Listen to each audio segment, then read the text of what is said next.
Well, for more on this, let's now cross live to Mahdi Darius Nazimroya. He's an expert in the Middle East and Central Asia. Thanks very much indeed for joining us. Well, as we've just heard in that report, energy prices are soaring due to the unrest across the Middle East. What further impact could this have on Europe's already struggling economy, do you think?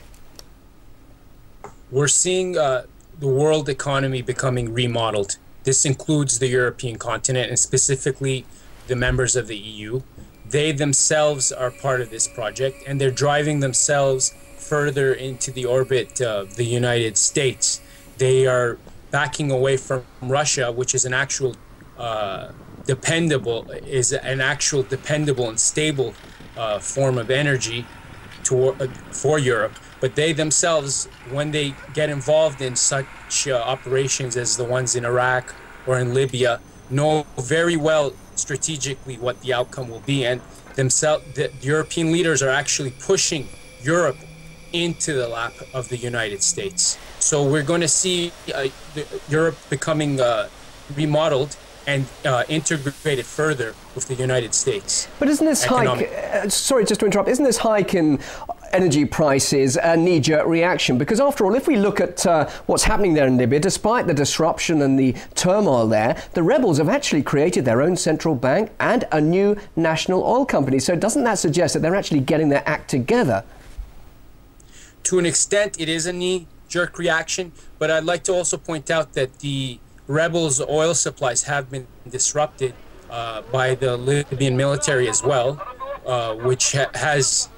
and the pipelines as well have been attacked, and facilities have been attacked in Libya.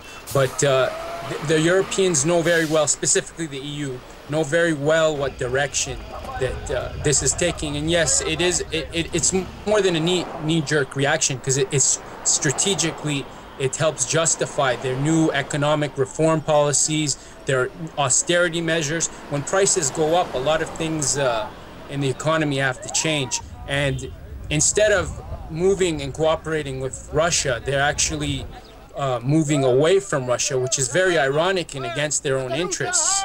Let's just talk about the situation in Libya at the moment. Many are saying this is a stalemate. NATO hasn't achieved what it really should have done. We're learning that that international contact group recently formed in London is setting up a trust fund to channel assets to the Libyan rebels. We're also getting reports from the rebels themselves that NATO is actually supplying them with weapons at the moment. Now, surely, because of this deadlock, isn't it right that NATO should be bending the rules set out by that initial UN resolution to actually bring a deadlock to, bring an end to this deadlock and end this conflict and end the deaths of civilians there in Libya? What we're talking about here is the politics of division. NATO and the United States, and as well as the EU, are not about unifying or ending the deadlock.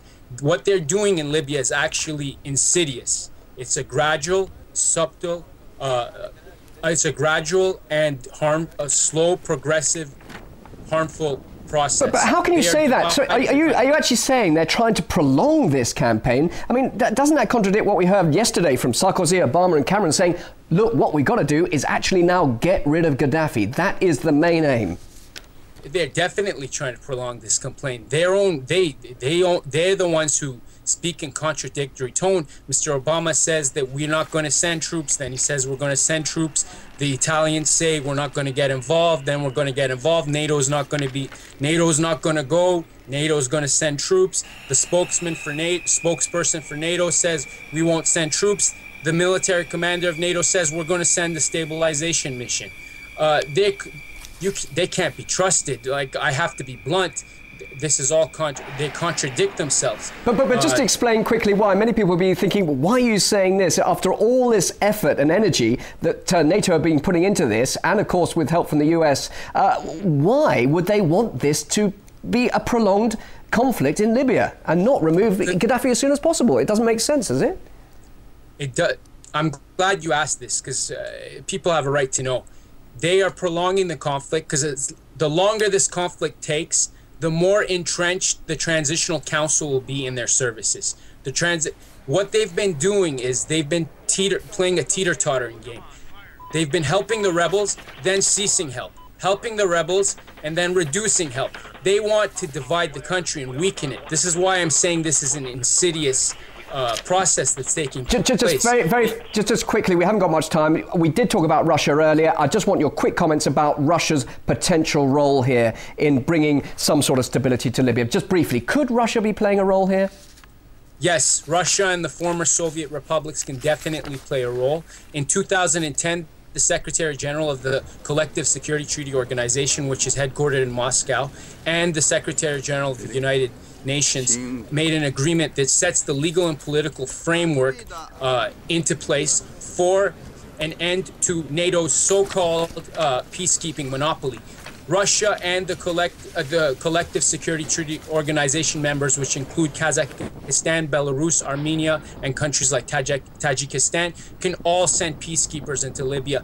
You can't have parties that are combatants become peacekeepers like NATO did in Yugoslavia. They were amongst the combatants, then they sent peacekeepers in. This is preposterous. This is why you need countries like Russia, China, Algeria to send peacekeepers in, not Germany, not Italy, not Britain, not France, because they are not impartial parties. They are biased. They're combatants. Okay, Marty, we'll have to leave it there. Marty Darius Nazamura joining us live there in Ottawa in Canada. Thanks very much for your input here on RT. Thank you.